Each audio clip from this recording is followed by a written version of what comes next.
The NRL has some huge decisions to make in the coming days and weeks to get a sense of what lies ahead in our game. We chat now with ARL Commission Chairman Peter V'landys.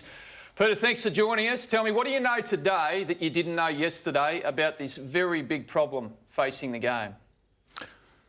Look, we've got some biosecurity advice today, which has made me a little bit more confident moving forward.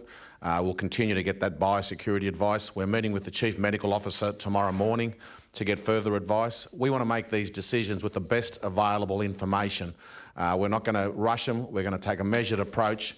As I said yesterday, the safety and health of our players is paramount, and we will do everything to ensure that they don't catch the virus, but at the same time, play round two. So realistically, Peter, how many more weeks do you give the NRL before the competition, before you have to come in and say, OK, now's the time we might have to pull up stumps? Look, we want to have that lever in our armoury to suspend the season when we have to. I think it's a bit premature to do it now on the available advice that we have now. That could change tomorrow. It could change in the next hour. We have to be flexible, and we are going to be flexible. But the best available information we have at the moment is our players aren't at risk. They're at very low risk. If they reduce their social activity, it'll be even a lower risk. And this weekend we're chartered planes, so we're flying the players on individual flights rather than commercial flights. We are bringing them back straight after the game, so they're not staying at hotel.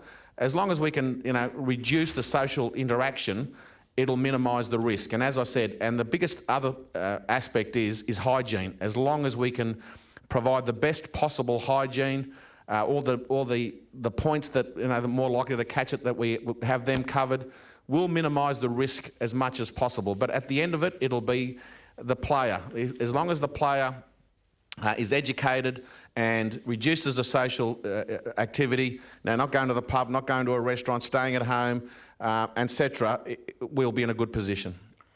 Peter, I understand you're playing on from here, but should the competition have to be suspended, I'm writing in the Telegraph tomorrow that the final series could go right into even November, nighttime football through October.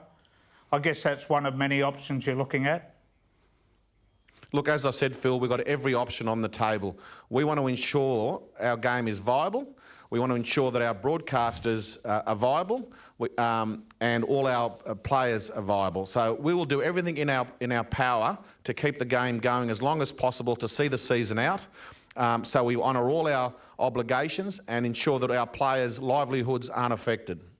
It's caused quite a disruption, Peter, your comments yesterday when you said that you're looking to seek a handout from the government as part of the rescue package. Why should the NRL receive that sort of money? Look, I think that's been taken out of context. What we have said is that we want to be part of the economic stimulus. There's $17 billion put aside for businesses to create economic activity. Rugby league is a business. It's a very big business. A lot of people rely on rugby league for their livelihoods. It's got one of the biggest economic multipliers in the economy. We contribute billions of dollars to the Australian economy. We provide many, many taxes to the Australian economy. So if you want to stimulate the economy, you have to look at sport like any other business, because if we're not around, we won't be paying the taxes, we won't be making that contribution to the economy. And there's so many people that rely on rugby league directly and indirectly for their livelihood. So we should be treated the same, and we want to be on the list for that economic stimulus package. Peter, when the ARL Commission was first formed in 2012, one of the commissioners, Gary Pemberton, stressed that there should be $50 million banked every year as part of a future fund. If we'd done that, we should have $450 million in the bank now. That was supposed to be for a rainy day. Well, it's pouring outside. What happened to all that money? Look, I can't comment on the past. I can only comment on the time that I'm on the Commission, and we have certainly been looking at a future fund, and that's why the last 2 years we do have, $70 or $80 million that's been banked up, and we will continue to do that. Unfortunately, this is an unforeseen crisis. No one saw that the consequences of this virus and the potential financial impact it has on the game. No, Gary Pemberton was 100% correct. We should have been putting $50 million aside. We should have a future fund. And I can assure you that running into the future, depending on what happens in the next few months, we will certainly have a future fund going forward. So, Peter, given that, and given that there's a potential for the competition to stop, what clubs in the NRL will be under pressure to survive? Look, I think all clubs will survive. I'm going to make sure that they do. We've given a commitment to our clubs that we're with them for all the way. We will ensure that every one of our clubs remains viable, no matter what we do, because that's our objective. And no club should be under any pressure because of circumstances beyond their control.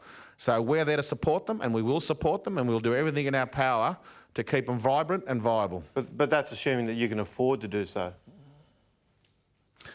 And look, and that's the big unknown, is I'm hoping and that we do get an economic stimulus package from the government which will assist the clubs, and I will do everything in my power for that to happen. And because without it, the picture looks bleak. There is no doubt about that. And it really depends on the contingency that we face. If it's a complete shutdown for the season, well, that's the biggest catastrophe you've ever seen. But we will do everything in our power to continue the season, see the season out, and minimise the financial impact on the game.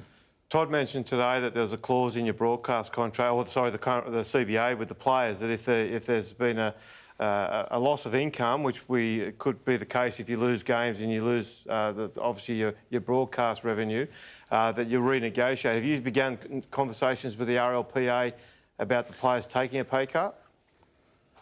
Look, I think there's a meeting going on right now about that situation. Look, the players.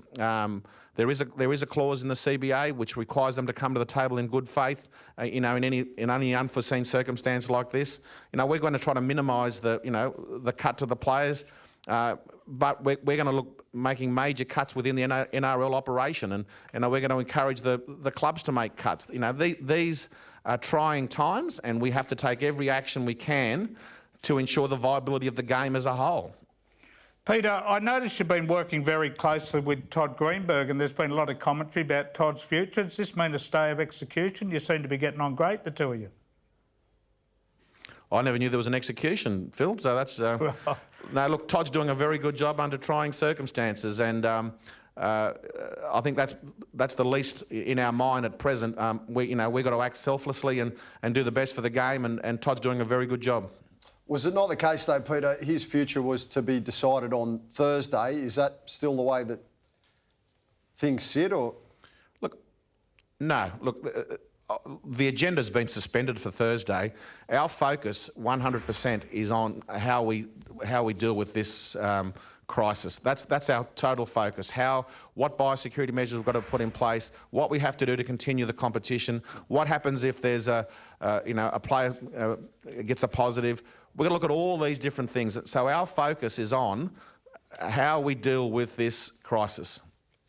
All right, Peter, we really appreciate your time tonight. I know you've turned up under trying circumstances, much to get through, big decisions to make, and all the very best in the coming days and weeks. No, thanks, gents.